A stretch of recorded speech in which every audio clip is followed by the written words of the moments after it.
함께하는 말씀 새생명교회 거룩성 목사입니다.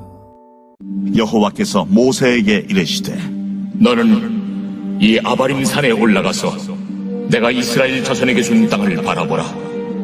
본 후에는 내 형 아론이 돌아간 것 같이 너도 조상에게로 돌아가리니 이는 신광야에서 회중이 분쟁할 때에 너희가 내 명령을 거역하고 그 물가에서 내 거룩함을 그들의 목전에 나타내지 아니하였음이니라. 이 물은 신광야 가데스의 물이와 물이니라. 모세가 여호와께 여짜와 이르되 여호와 모든 육체의 생명의 하나님이시여, 원하건대 한 사람을 이 회중 위에 세워서 그로 그들 앞에 출입하며 그들을 인도하여 출입하게 하사 여호와의 회중이 목자 없는 양과 같이 되지 않게 하옵소서. 여호와께서 모세에게 이르시되 눈의 아들 요수아는 그 안에 영이 머무는 자니 너는 데려다가 그에게 안수하고 그를 제사장 엘라살과 온 회중 앞에 세우고 그들의 목전에서 그에게 위탁하여 내 존귀를 그에게 돌려 이스라엘 자손의 온 회중을 그에게 복종하게 하라. 그는 제사장 엘라살 앞에 설 것이요 엘라살은 그를 위하여 무림의 판결로서 여호와 앞에 물을 것이며 그와 온 이스라엘 자손 곧 온 회중은 엘라살의 말을 따라 나가며 들어올 것입니다. 모세가 여호와께서 자기에게 명령하신 대로 하여 여호수아를 데려다가 제사장 엘라살과 온 회중 앞에 세우고 그에게 안수하여 위탁하되 여호와께서 모세에게 명령하신 대로 하였더라. 때로 하나님이 불공평하시다는 생각이 들 때가 있습니다. 가인과 에서에게 괜히 동정심이 가고 하나님의 뜻에 대한 의구심을 갖기도 합니다. 본문을 읽을 때도 그런 마음을 감출 수 없습니다. 한평생 수고한 모세에게 가나안 땅에 들어갈 수 없다고 말씀하시니 말입니다. 그러나 오히려 자기 지도자를 세워달라고 요구하는 모세의 모습을 통해 하나님을 신뢰하는 성도의 본분을 생각하게 됩니다. 마실 물이 없어 또다시 원망을 쏟아낸 이스라엘 백성들에게 모세는 진저리가 났을 것입니다.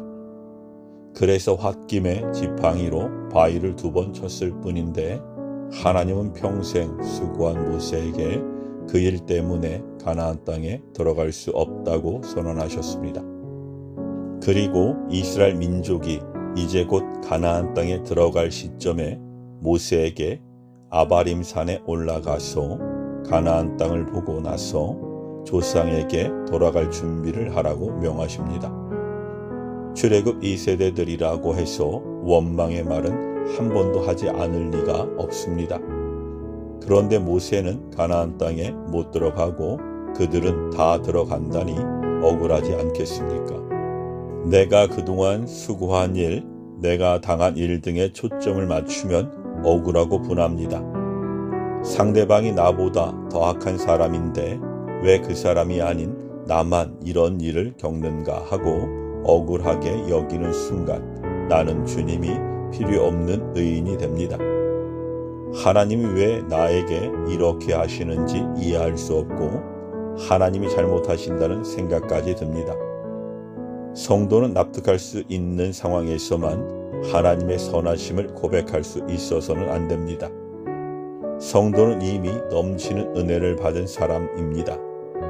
아무 자격 없는 우리에게 셀 수 없는 은혜를 주신 주님을 위해 우리가 작은 수고를 했다고 교만해서는 안 됩니다. 성도는 받지 못함에 억울해할 것이 아니라 받은 것으로 넉넉히 이겨야 합니다. 우리는 우리 생각을 근거로 모세가 몹시 서운하게 여겼으리라고 생각합니다. 모세가 가나안 땅에 들어가게 해달라고 간절히 기도했지만 하나님이 단호하게 거절하셨기 때문입니다. 그런데 모세는 아무런 원망도 불평도 하지 않습니다. 그저 하나님의 뜻에 순종합니다. 모세의 기도는 마지막까지 하나님의 뜻을 구하는 것이었지 자기 소원을 이루어 달라고 매달리는 것이 아니었습니다. 내 뜻대로 이루어지는 것이 내 삶에 좋은 일인지 우리는 알 수 없습니다. 그러나 하나님은 우리에게 어떤 것이 가장 좋은지 아십니다. 우리가 하나님의 뜻에 순종해야 하는 이유가 여기 있습니다. 모세는 이스라엘 민족을 위해 또 다른 간구를 드립니다. 자신을 대신해 이스라엘을 이끌 지도자를 세워달라는 간구입니다. 이스라엘 민족이 모세의 마음을 늘 아프게 했지만 모세는 하나님의 마음으로 그들을 인도해 왔던 것입니다. 하나님은 모세의 기도에 응답하셔서 성령 충만한 여호수아를 새로운 지도자로 세우십니다. 그리고 하나님이 모세에게 주셨던 권위를 여호수아에게 부여하십니다. 모세는 그것이 하나님의 선한 뜻임을 믿고 말씀대로 순종합니다. 우리가 하나님의 선하심을 믿는 것은 우리가 만족할 것들을 채워주시기 때문이 아닙니다. 우리가 모두 이해하지는 못해도 우리에게 역사하시는 하나님이 선하심을 믿기 때문입니다. 성도는 이 믿음으로 하나님의 선한 역사를 기대하며 동참해야 합니다. 우리는 내 상황이 억울하다고 느낄 때가 있습니다. 그러나 억울함은 하나님을 내 생각 속에 가둘 때 생기는 감정입니다. 모세는 어떤 상황에서도 주님의 선하심을 의지하지 않았습니다. 하나님의 선하심을 온전히 신뢰합시다. 우리의 삶을 반드시 선한 길로 인도하실 것입니다. 아멘.